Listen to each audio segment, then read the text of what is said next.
esperar o pessoal chegar.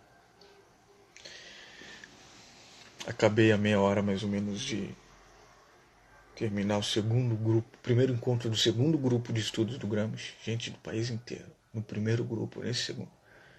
Impressionante a diversidade deste país. Gente do país inteiro, nas mais diversas áreas, querendo estudar, se politizar pela via da esquerda e estudar Gramsci.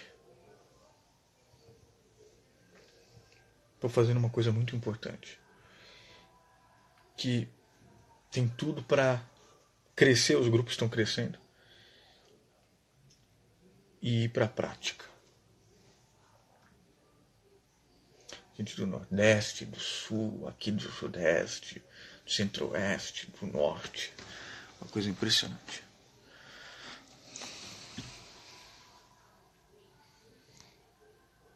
Olá.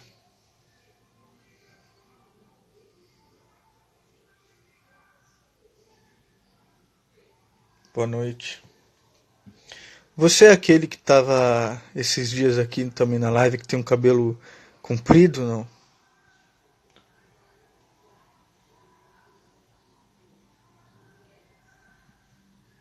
Que é lá do estado do Rio de Janeiro.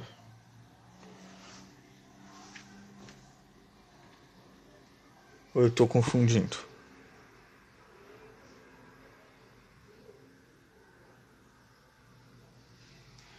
Então tem esses dois grupos de estudos do Gramsci que já estão mais ou menos condensados, mas surgir mais 3, 4, 5 pessoas, eu formo outro grupo. Quem tiver interesse de participar dos grupos online, eu formo um terceiro grupo. E aí a gente faz qualquer dia uma live com todos os grupos. E um encontro presencial, sei lá. Isso é difícil. Gente do país inteiro. Salto de Pirapora aqui. Uau! Eu nem sei onde é. Já ouvi falar. Pirapora, alguma coisa assim. Não sei onde é. Quem tiver interesse em estudar Gramsci, me avise.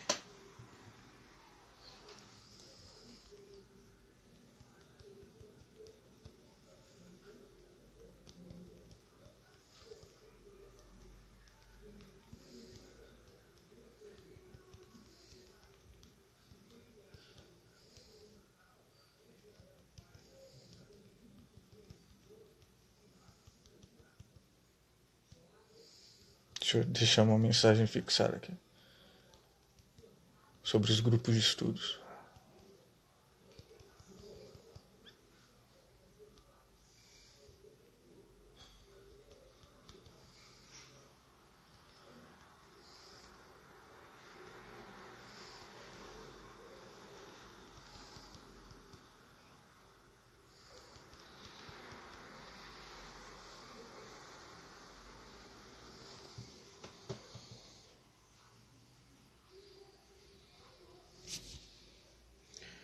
Eu tinha entrado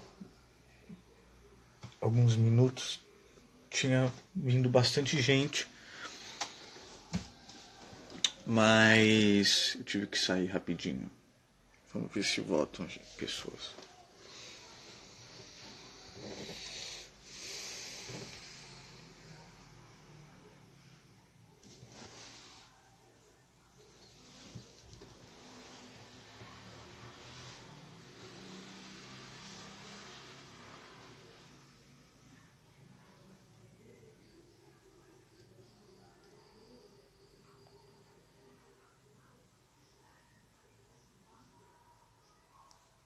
Enquanto isso, na frente.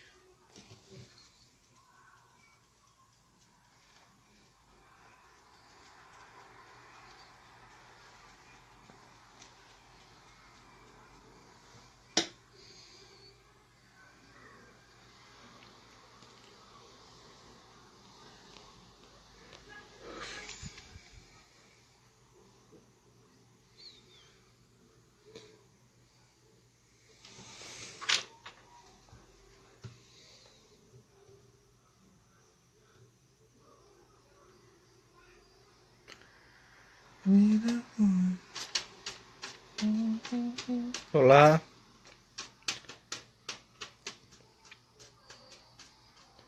Esperando o pessoal entrar.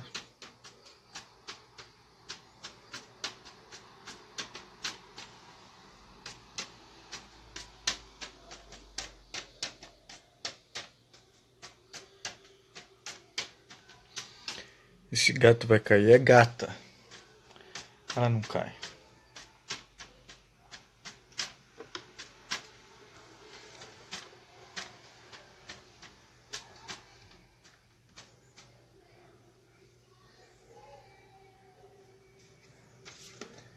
Vem no meu colinho, vem.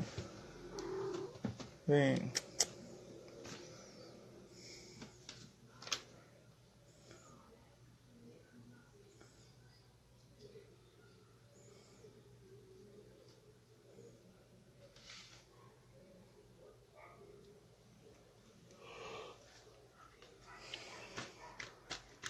Terminei agora há pouco o segundo grupo de estudos do Gramsci. Impressionante a diversidade de brasileiros, pessoas de todas as regiões.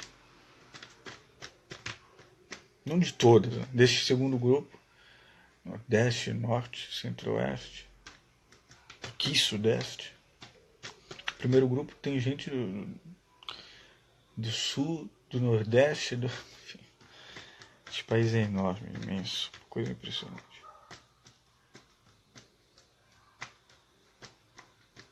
Vamos ver se chega aqueles menininhos. Estão estudando comunismo, em grande parte por minha influência de falar, ó, leia isso, leia aquilo. Aí eles vão comprando, pedem para os pais, quando são muito novinhos. E aí chegam me fazendo perguntas difíceis, que eu tenho que fazer também a minha lição de casa e responder. E opiniões assim que não necessariamente eu tenho sobre o futuro e o momento atual. Embora eu tenha bastante opinião formada, que não significa que eu não possa mudá-la.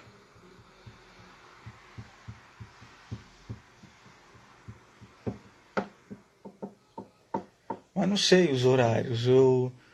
A última vez que eu entrei numa live aqui no domingo, eu entrei meia-noite e choveu gente. Acho que antes de dormir dá aquela espiadinha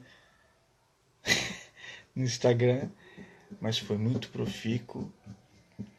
Várias perguntas e respostas. A última que eu fiz também não foi no domingo, foi ontem. Ou anteontem. Muito interessante, perguntas muito pertinentes. Que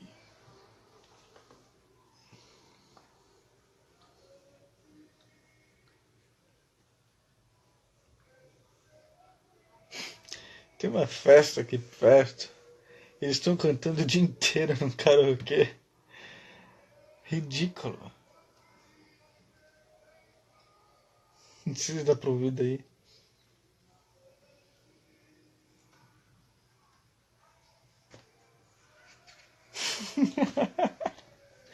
Que decadência.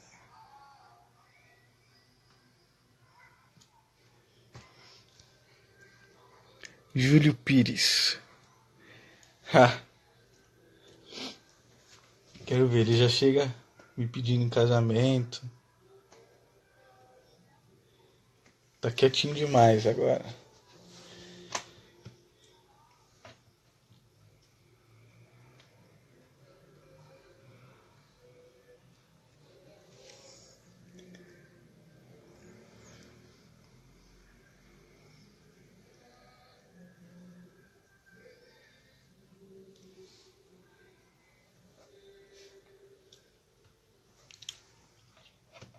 Adoro cantar, estou escutando.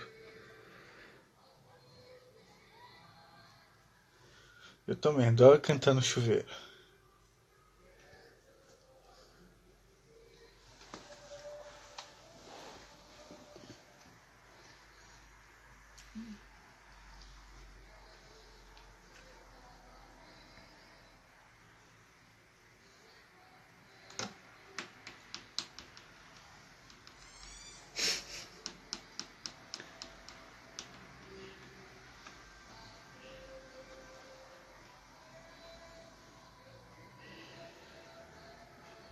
Ai.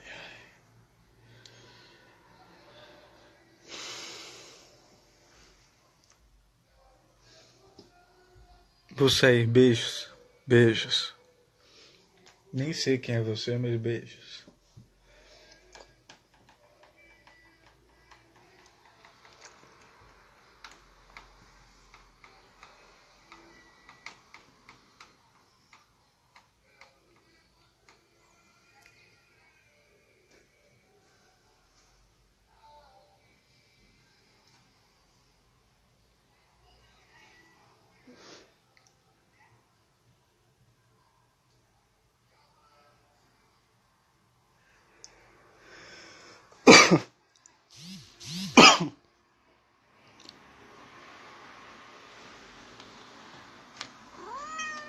Não.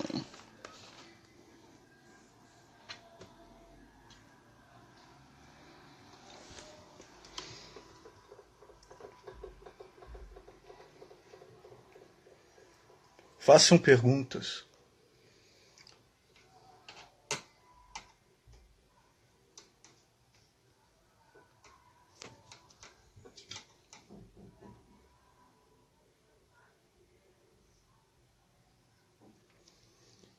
Giovanni Bittencourt. Giovana. E eu esperando os textos, mas o que há de melhor é mesmo a pausa. Que textos?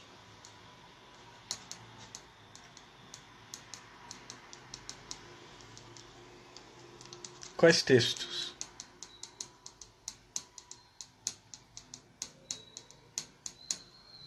Ellen dos Santos.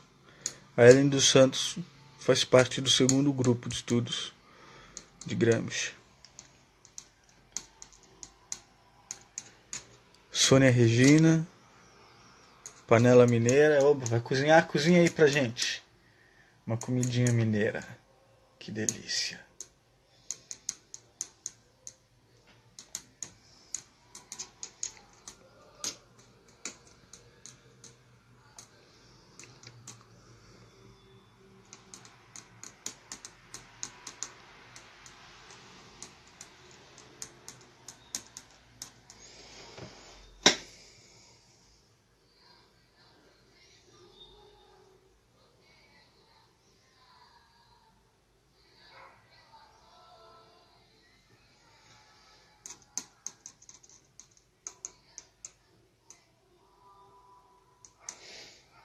O que é o álcool?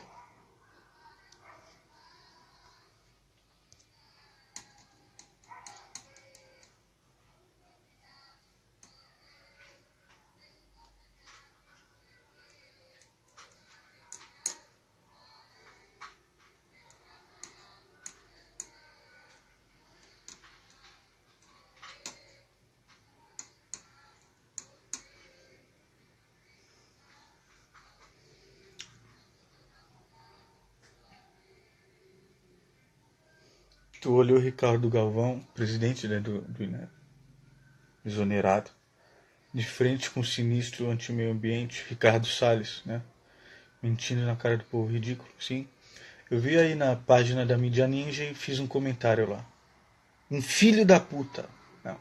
Aí não tem mais. Não, é a opinião dele, então eu vou contra-argumentar, vamos discutir. Não, é um filho da puta. Um sujeito que foi condenado aqui em São Paulo por esconder áreas da bacia do Rio Tietê quando era secretário do governador Geraldo Alckmin, secretário de Meio Ambiente. Condenado. Um sujeito que é um psicopata para destruir o meio ambiente, faturar, ajudar o capitalismo mais destruidor e ele próprio tirar um pouco também para ele. Um sujeito que é filiado ao Partido Novo, se candidatou a deputado. Vejam lá o panfleto dele. A favor da caça ao javali, armas contra o MST. Era isso o panfleto dele como deputado federal. E ali toda uma formação tucana de não, né, aquele tecnocrata assim, sóbrio, sério, tal, não, é isso, não. Mas ao mesmo tempo na cara dura com molecagem, mentindo diante de um senhor cientista renomado internacionalmente. Não, os dados são mentirosos, não sei o quê. Não, porque o presidente... Que presidente? É um lixo esse presidente. Que desdém da ciência. Todo dia está falando absurdos.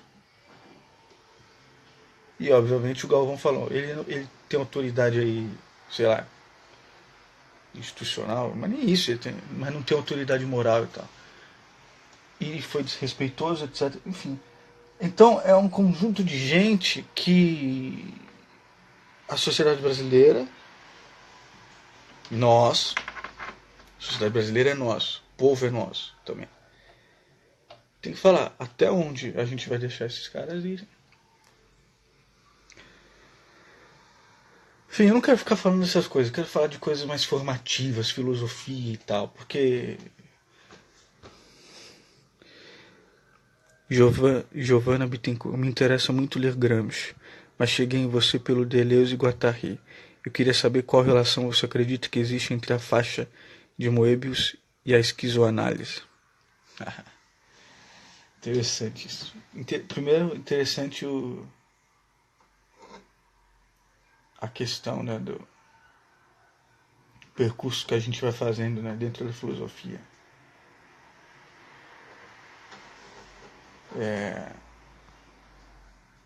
Eu cresci lendo livros espíritas e tal. Sempre cético, mas cresci lendo livros espíritas.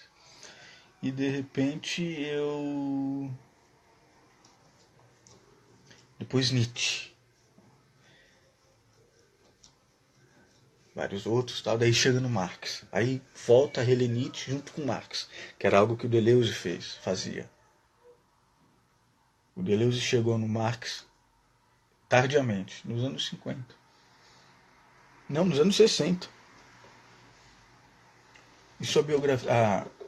tem um livro de um deleuziano brasileiro, esqueci o nome, famoso aí. O livro dele conta isso. Aí depois... Antes... Bom, agora não lembro muito bem, mas... Aí chega no Deleuze, no Antiédipo, no Platão, etc. Interessante esse percurso que a gente faz. Mas eu sei muito pouco dessa área de esquizoanálise, na verdade. Sei pouco. Eu tenho muito contato com psicanalistas. Tenho um grande amigo lá em São Paulo, compositor, que... O pai dele é psicanalista, a mãe é psicanalista. E eles são freudianos, mas não são tão presos nos clichês freudianos. Eu discuto muito com psicanalistas, mas não é a minha área totalmente. Mesmo a esquizoanálise, sei muito pouco. Tudo que eu puxei disso é a questão da arte, aí vem o Arthur, a questão de uma conceituação da esquizofrenia, da experimentação, a grande reconfiguração, eles fazem várias reconfigurações. O Antiédipo é bem marxista nesse aspecto, contra o teor familista da psicanálise, que nasce da sociedade vitoriana decadente, reprimida e já no seu fim. E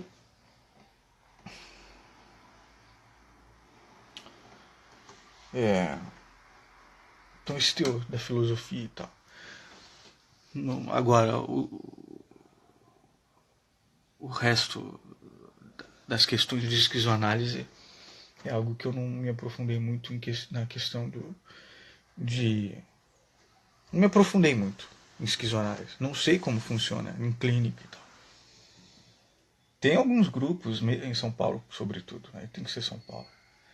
São Paulo que é esquizoanálise, não só ensinar, mas fazer esquizoanálise como questão clínica, como o Guattari fazia.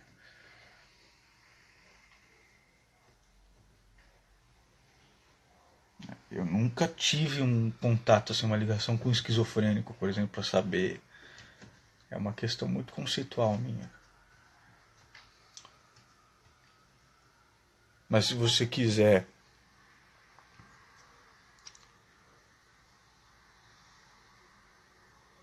saber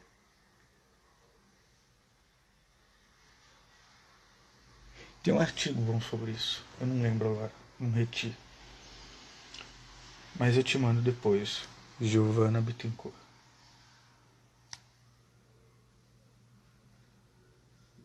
Por onde eu pesquiso este tema é no campo do teatro. Vem sendo muito interessante esse trabalho em sala de trabalho. Você quer entrar ao vivo aqui e falar sobre isso? Melhor? Ou escreva. Como é que você trabalha isso? Você é atriz? Não lembro quem é você. Além dos grupos de estudos, eu tô para abrir um grupo de teatro também. Vou me encontrar com alguns atores interessados, se conhecer, ver se rola alguma coisa. Um grupo experimental também. Mas aí não é bem o Deleuze e Guattari que eu pego como referência. Eu estava falando da cronologia que a gente vai fazendo, trajetória, né? Daí depois, agora eu tô mais imerso no... o Spinoza. Esqueci. Quando a gente chega no Spinoza. Cheguei em Spinoza por causa do Deleuze, lógico. O Nietzsche não, o Nietzsche já era antes.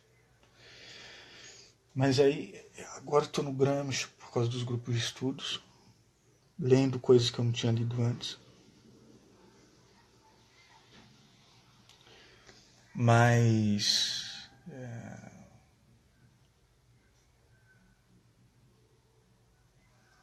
não me sinto preparado. Eu sou atriz, diretora e professora de teatro. Mas aceito que me envies esse artigo. Tá, eu envio. Então, quero criar um grupo de teatro. Eu não sei como que você chegou aqui no meu perfil, mas a gente pode fazer alguma coisa nisso. Do grupo de teatro. Mas aí eu tenho outras referências.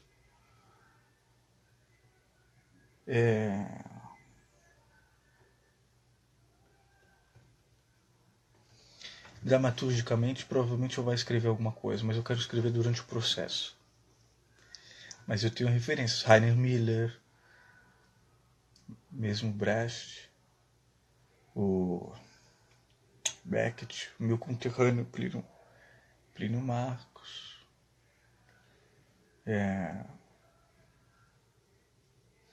Os exercícios, não sei se você conhece, mas eu inclusive citei lá, pego muito do Antunes Filho, que é um grande diretor de teatro de São Paulo, que morreu recentemente.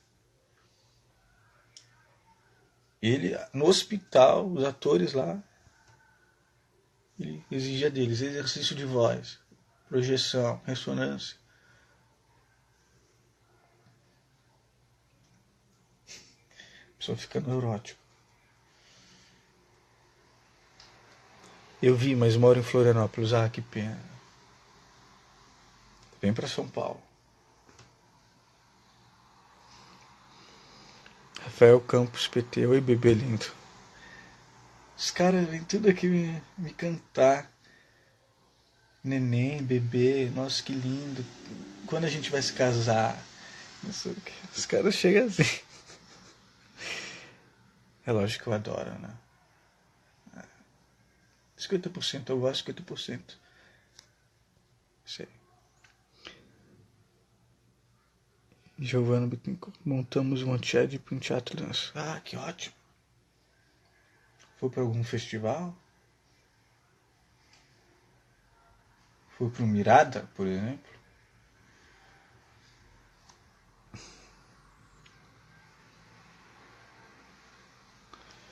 Não era a Maura Baiocchi? Uma coisa assim. Ela montava essas mil platôs, alguma coisa ela montou recentemente. Conhece?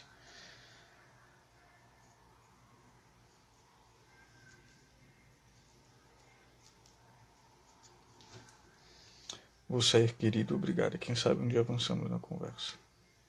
Sim. Vou anotar seu nome.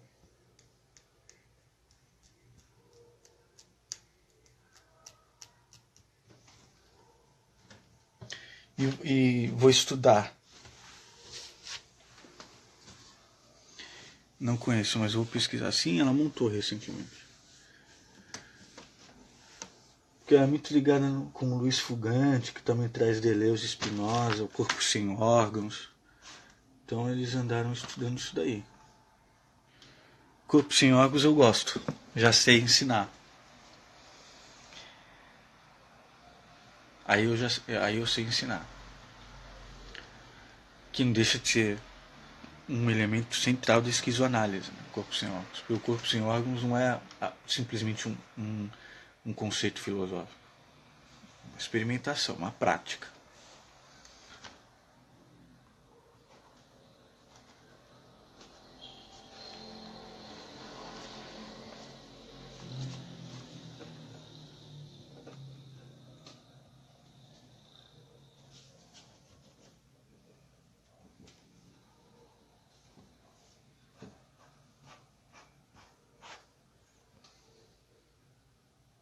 Corpo sem órgãos, quero. Quantos anos você tem, Giovana? Eu sei. Desculpe a falta de etiqueta. Qual é a sua idade? Ah, você quer participar da live? O que você quer falar sobre o que você quer falar? Miau, miau, miau, miau, miau, miau, miau, miau.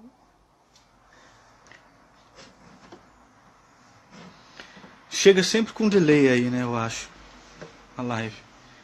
Eu falo uma coisa e você só vem depois.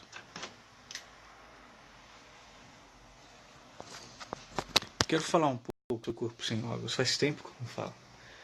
Eu tenho me politizado muito, ultimamente, no sentido mais tradicional, clássico, né, de estudar comunismo, socialismo, práticas socialistas comunistas, política, Lenin, Gramsci, etc. Eu deixei um pouco de lado esses estudos deleuzianos. Se bem que tem uma aula eu quero aprender francês, né? Eu vou para a França em dezembro. Estou estudando muito os coletes amarelos. Tem um autor fabuloso de um geógrafo, Christophe Guilly, alguma coisa assim. Fraturas Francesas, não sei se tem tradução, porque é um livro recente. E França Periférica. Foi antes dos coletes amarelos que ele lançou isso. É um fenômeno lá de baixo. E a gente está falando que é fascista, é isso, é aquilo. É uma outra coisa. A representação política pode. É Boris Johnson, é o Trump, é a extrema direita lá da França. Mas é uma coisa. Uma contestação contra o capitalismo que não veio de nós como deveria ter vindo. Não veio da esquerda. Para eles, a esquerda é o establishment. Nós de esquerda somos também a elite política. E nós estamos. Foram espezinhados em 2, 3 gerações, nós estamos espezinhando eles ainda hoje. Tem um político lá na França que chama eles de sem dentes, trogloditas e tal. A Hillary, para falar dos eleitores do Trump, white trash, lixo branco. Aqui a gente está falando fascistas, homofóbicos, racistas, burros. Né? Quantas vezes eu não falei isso? Toscos. É foda. Essa revolta, desse jeito a revolta não vai acabar dessa gente. A gente tem que mudar a estratégia. Porque não, tem a classe média aí, ricos, privilégios, mas tem uma classe lá, revoltada. Na França isso está mais explícito. Mas eu entrei num. Tá vendo? Eu tô nisso. É urgente isso. Eu vou ficar falando em corpo sem órgãos. Pra mim é uma questão de prioridade e urgência. Mas assisti seu vídeo sobre o corpo sem órgãos. Faz um sobre as máquinas. Máquina celibatária, desejante. Tenho 28 anos. Então, tem uma aula do Deleuze que é. Ah, por que eu entrei nisso? Eu falei que quero aprender francês. Eu vou ter que começar a aula de francês. Porque eu vou fazer uma viagem e tenho que saber francês. Tem uma aula do Deleuze, tem um site na Universidade de Paris só com as aulas do Deleuze. Em áudio. E transcritas. Várias. Dos anos 70, dos anos 80. Do Foucault tem também. Aulas inteiras. Sobre Spinoza. E tem uma que eu escrevi. Peguei a transcrição em francês e fui indo pedindo para vários colegas meus que sabem francês e ao mesmo tempo colocando mesmo no Google Tradutor e indo lá, pegando o Nexo. Coisa horrível, mas. Que é máquinas de. Como que é? Máquinas de guerra.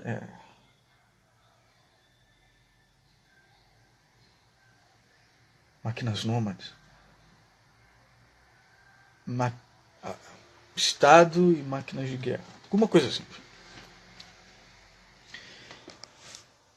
É uma coisa fascinante. Várias aulas.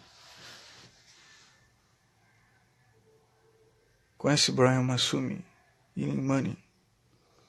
Não, quem são? É interessante, acredito muito na sua urgência. Pois é, não é só minha. Por favor, onde encontro esses links? Eu te mando também. Te mando.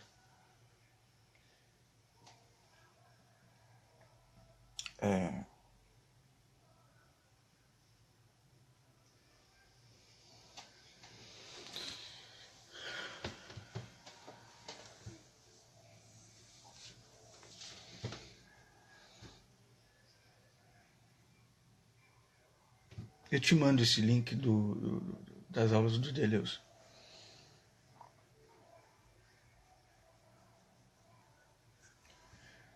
Você pode fazer, se eu não me engano, completo cursos, né? Com as aulas. Você pode, é como se você fizesse, porque tem os áudios, você fizesse cursos, você se formasse, fizesse os cursos mesmo do Deleuze, tem do Foucault também. É uma coisa fascinante. Tem que saber francês. Ou aí pede ajuda de alguém. É muito trabalhoso pedir ajuda de alguém.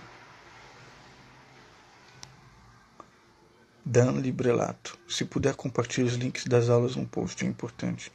Tá, eu compartilho. Giovana Bittencourt. Ótimo, obrigado.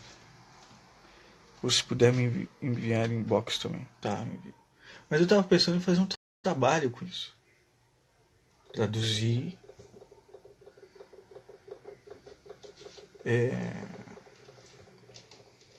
Colocar legenda. Tem um sujeito, acho que é de São Paulo. Ele tem um canal no YouTube, vez ou outra eu conversava com ele. Em que ele, de vez em quando, ele pegou lá recentemente uma aula e colocou legendas no YouTube. Do Deleuze. Se chama O Antiédipo e outras questões. É um vídeo importante, inclusive, dos anos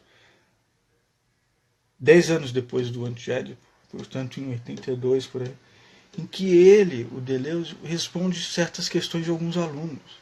É um áudio. Não está completo, é muito trabalhoso fazer isso. E não sei, não dá dinheiro também. Mas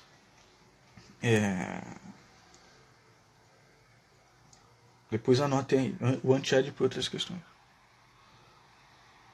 Traduzir seria ótimo. Giovanna Bittencourt. Dan Librelato. Bah, você é gaúcho? Vai ser o máximo se você fizer isso. Agradeço desde já. Pois é, mas tem que ser um trabalho. É trabalhoso fazer isso. É trabalhoso.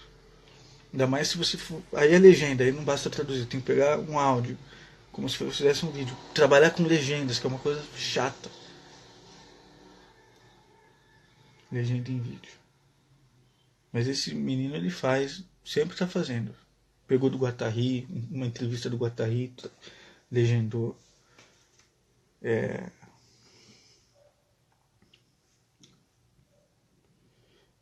Corpo sem órgãos.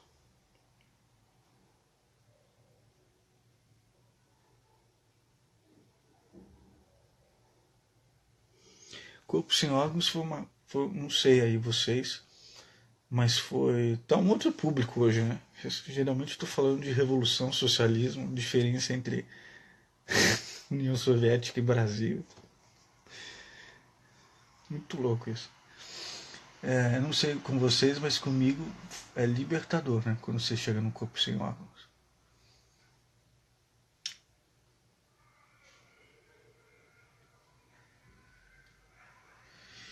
E aí a esquizoanálise, que não deixa de ser uma crítica da psicanálise. Deleuze e Guattari dizem: o psicanalista, o terapeuta, ele é o novo padre. De fato, né? Você vai se confessar para a pessoa. E o que o padre faz? Aí entra também o Spinoza e o Nietzsche. O Spinoza estudou o padre judeu, né? Judaico, judeu. O judaísmo faz uma coisa terrível. Né? O judaísmo tem uma coisa terrível, que é a dívida eterna para com Deus. E aí Nietzsche estudou, aí tem uma cronologia, o Foucault depois estuda também os dois. A pastoral, né? Foucault estudou a pastoral.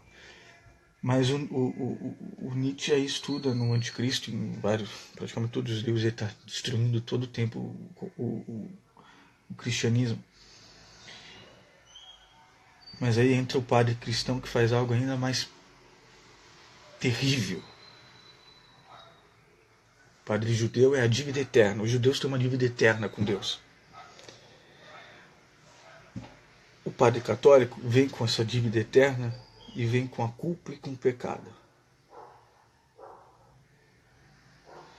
Quando o Arthur, naquela sua peça radiofônica, para dar um fim no juízo de Deus, ele anuncia o corpo sem órgãos, é justamente para escapar dessas coisas todas.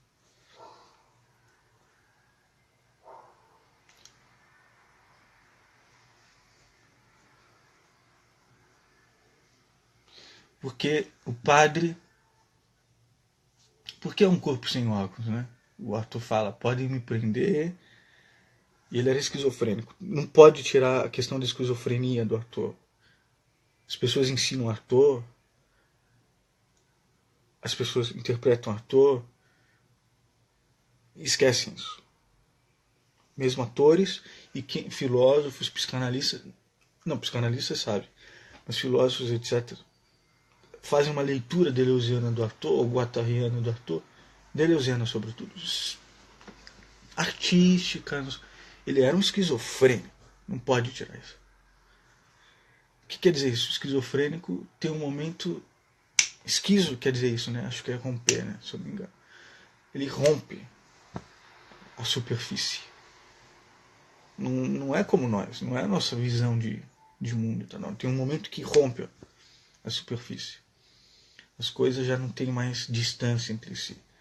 Tudo se conflui e o corpo dele é cheio de buracos. Isso o próprio Freud viu. Cheio de buracos em que as coisas se penetram.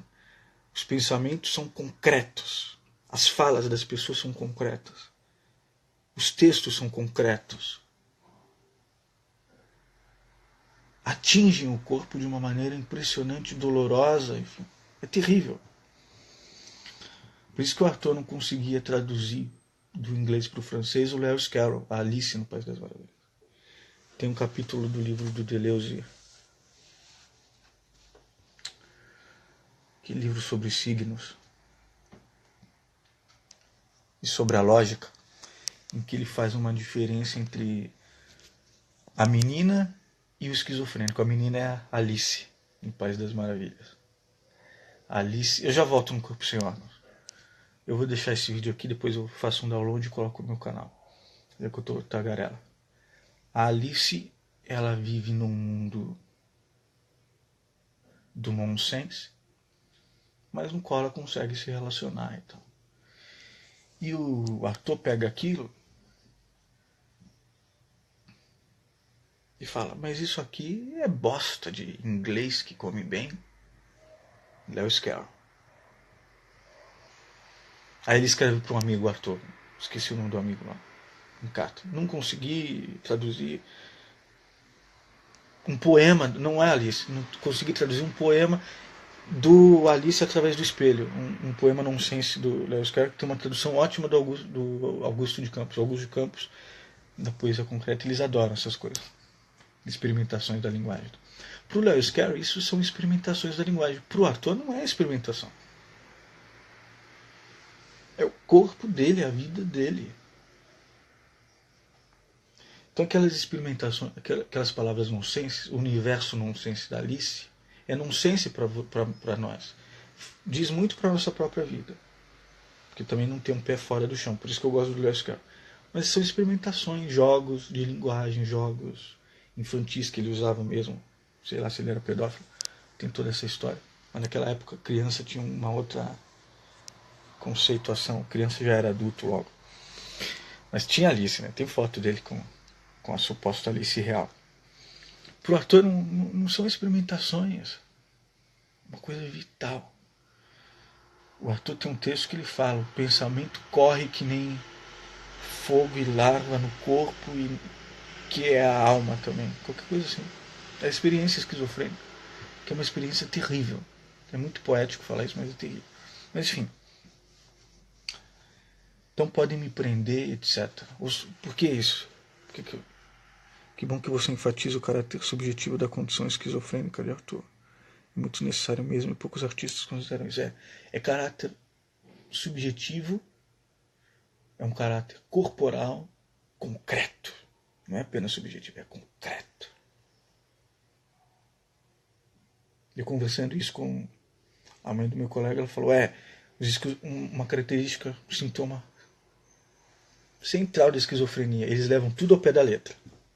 Então, para o ator, o que era para o Lewis Carroll mera experimentação de linguagem, para o ator é pé da letra. Por exemplo, ela deu um exemplo. A gente usa certas expressões assim, sei lá.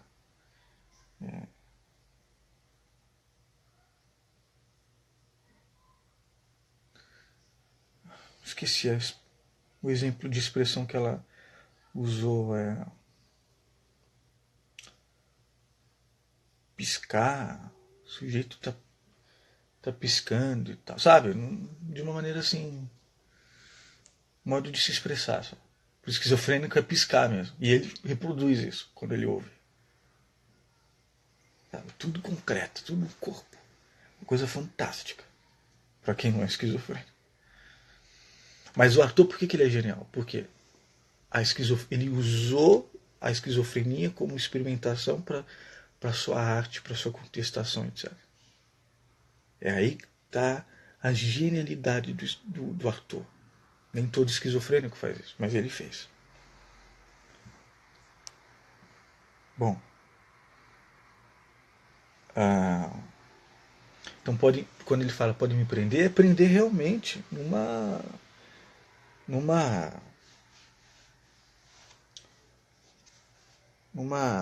camisa de força. E naquela época, imagina, não só seringas e tal, era tratamento de choque, provavelmente. Pode me prender, porque não há nada mais inútil do que um órgão.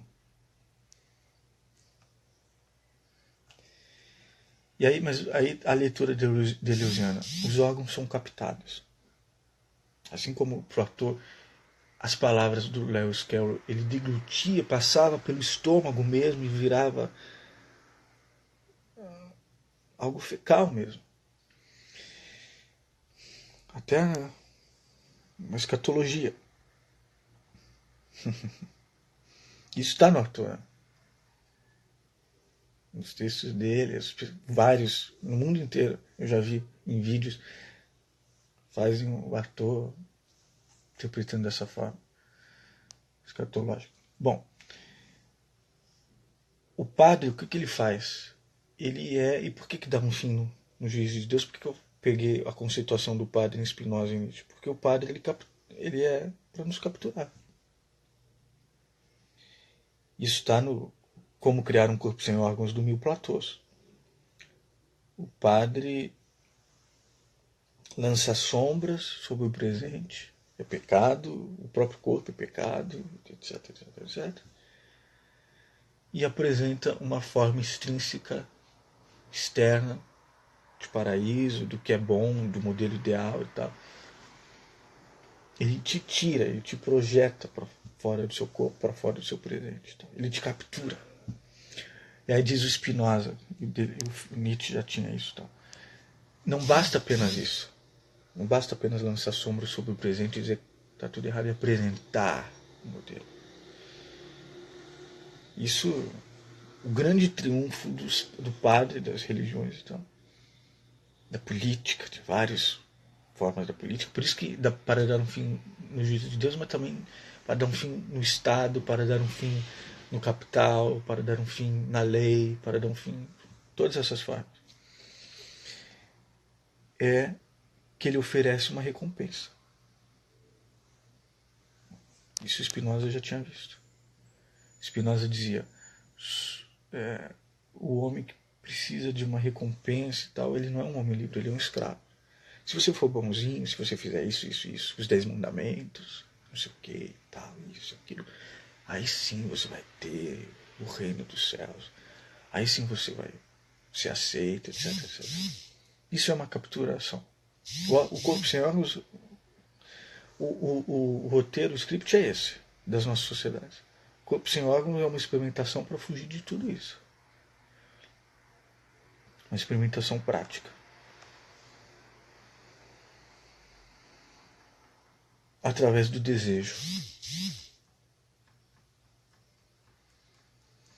E aí entra um outro grande conceito, que é o conceito de desejo, que ele muda muito na história da filosofia. Obviamente não estamos falando do desejo platônico. Né? Porque o platonismo foi apropriado na Idade Média pela religião, pelo cristianismo, pela Igreja Católica. Não é um desejo platônico, é o desejo de Spinoza, o desejo livre. Né? E é o desejo de desejar e criar, é o desejo de criação. É neste espaço da criação do desejo que envolve uma rede de coisas. Ninguém deseja uma coisa só. Desejo uma mulher, um homem, não. Você deseja uma constelação de coisas em torno dessa mulher e várias características que formam essa mulher. É nesse desejo que está o corpo sem órgão. Mas que não necessariamente precisa ter o objeto do seu desejo, porque isso é platonismo e hedonismo. Os padres atuam assim, como os terapeutas, os psicanalistas. Aí eles jogam todos no bolo, os políticos, os tiranos, os ditadores, os juízes. Platonismo e hedonismo. Platonismo e hedonismo. Se fizer certinho, tem o prazer, mas é um prazer que mata o desejo. Não é um prazer que intensifica o desejo.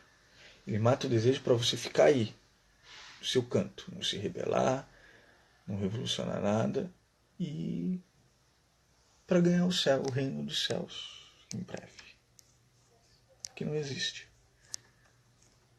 Na verdade, você vai para o inferno. Então, o corpo sem órgãos é um desejo intensivo.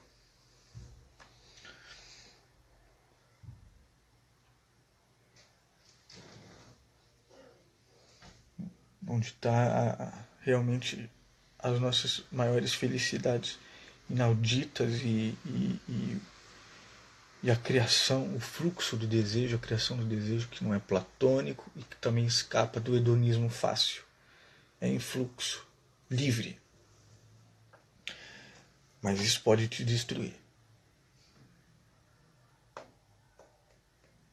E aí o que Deleuze e Guattari dizem.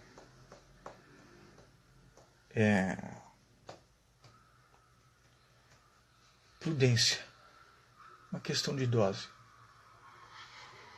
Uma questão de dose. E aí eles dizem algo fascinante mas é algo bem dos anos 70. As putas, os drogados, os jovens, os alcoólatras, os jovens que estão aí, todos esses fazem jus à ética de Spinoza. Uma coisa bem herege. Porque aí é a substância, os modos e os atributos. Então a conceituação que o Deleuze e o Guattari fazem do corpo sem órgãos, ela é formidável. Eles dão um caráter de conceito, não deixam de dar, mas é uma prática, uma experimentação. Mas eles dão um caráter de conceito, pegando Nietzsche, Spinoza, fazendo uma crítica dos padres, do cristianismo, da religião, uma crítica dos tiranos, desse mundo judicialesco, etc. Das instituições. São muitas vezes encarados como anarquistas até. Mas toda a crítica que eles fazem da psicanálise, do familismo da psicanálise, como um instrumento que nasce de uma sociedade vitoriana, decadente, familista, burguesa, reprimida sexualmente, essa coisa do pai, da mãe, é uma crítica marxista. Eles dizem aí no Antiédipo: você não se relaciona com seu pai, com sua mãe, pura simplesmente. Isso não existe. Você se relaciona com lógico, a gente ama nossos pais, mas com a classe. É a sua mãe rica e você compara com a empregada dela. Ou talvez a sua mãe seja a empregada, então você compara com a patroa. Você compara com as mães dos seus colegas, com os pais dos seus colegas, com a classe socioeconômica. E não só com a classe, em termos geopolíticos. Seu pai é o Bolsonaro ali, explícito. Ou não. Ou seu pai é o Lula. Ou Churchill, ou Hitler.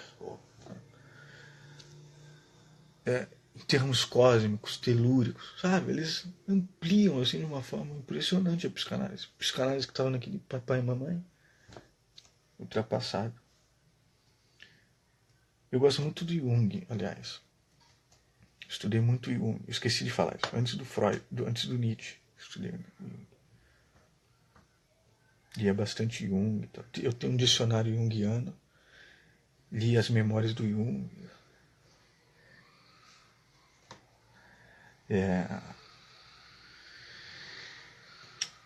O corpo sem órgãos é isso. Essa experimentação de um desejo em fluxo. Um devir de criação. E que serve justamente para escapar, para fazer uma frente contra essas formas Estado, formas religiosas, formas do capital, formas que nos aprisionam, querem nos aprisionar, querem capturar nossos órgãos. Então há todo um desejo. Aí o Deleuze e o Guattari pegam depois, analisam, fazem uma associação com certas tribos xamãs, nativas e tal. O próprio Arthur foi lá ver no México, se eu não me engano, que usavam certas substâncias. E eles tinham toda uma estratégia de experimentação que para o Deleuze e o Guattari servia para o corpo sem órgão. Mas há todo um esquema aí que vocês podem pesquisar a respeito do corpo sem órgãos, que é um desenho de um corpo sem seus órgãos. O que significa isso? Ele está em fluxo. Está em fluxo. Não há nenhum órgão para capturar aquele fluxo. Então, corpo sem órgãos, no caso de um ator esquizofrênico, serve para ele fugir desse tormento da esquizofrenia, que é ser atingido por todos os lados. Por isso que o antiédipo, capitalismo e esquizofrenia. Mil Platões, capitalismo e esquizofrenia. Por isso que é. Mas não é que esse esquizofrênico ele substituiria o revolucionário operário. Sabe?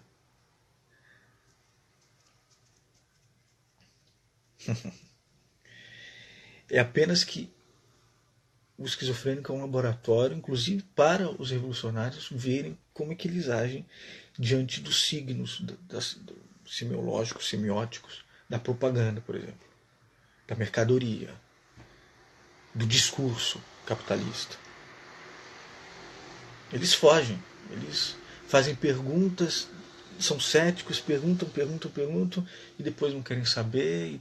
Mas essa fuga é interessante. O conceito deleuziano de linha de fuga não é escapismo.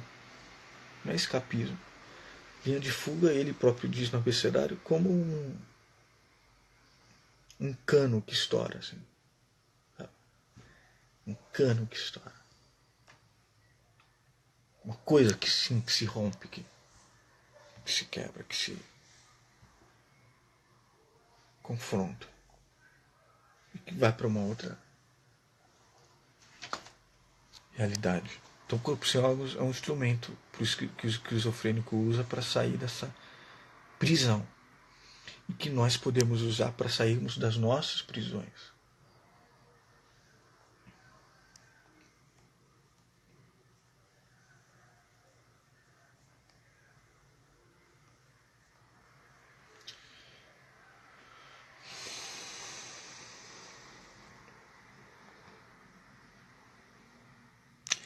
Importante estudar tudo essas referências que eu usei e o conceito de desejo.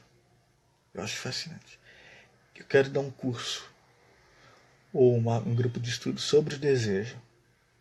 A gente pega lá os grandes filósofos gregos, Platão, os hedonistas, depois Idade Média, Santo Agostinho, etc. Esse que eu detesto, mas tem que passar. Para chegar no grande Spinoza, que muda tudo. E mais recentemente, o último filósofo que reconfigurou o conceito de desejo foi o Deleuze mesmo. E o Guattari na questão da psicanálise, mas na filosofia o Deleuze. Não é...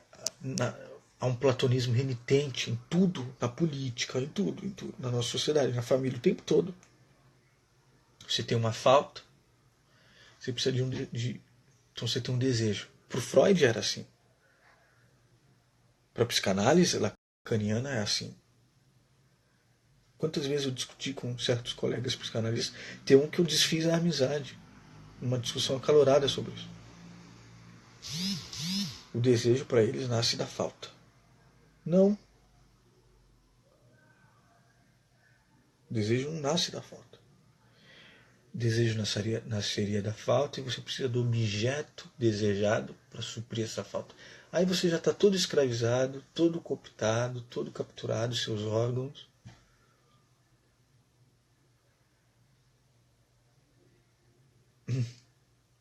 Não precisa.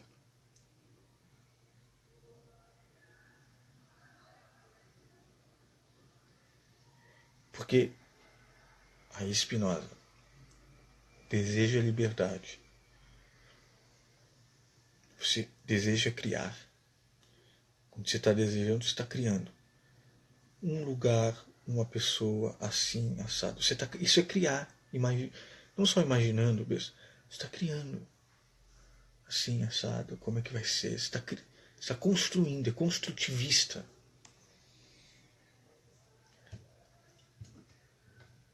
Tem uma imagem bonita do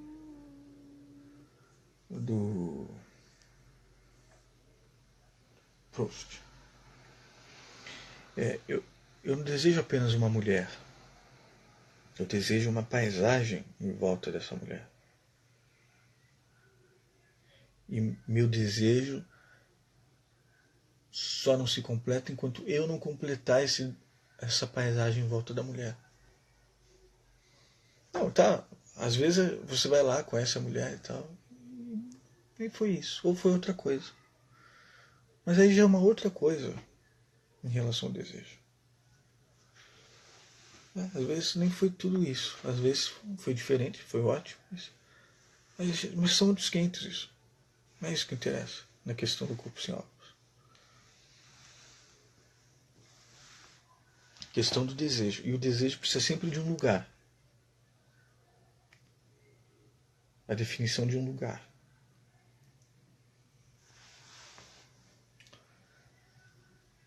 E aí vem a questão da masturbação, mesmo na psicanálise. A psicanálise estudou muito isso. Masturbação é o tipo de exercício para matar o desejo. 15 segundos só eu tenho. Eu volto depois, gente.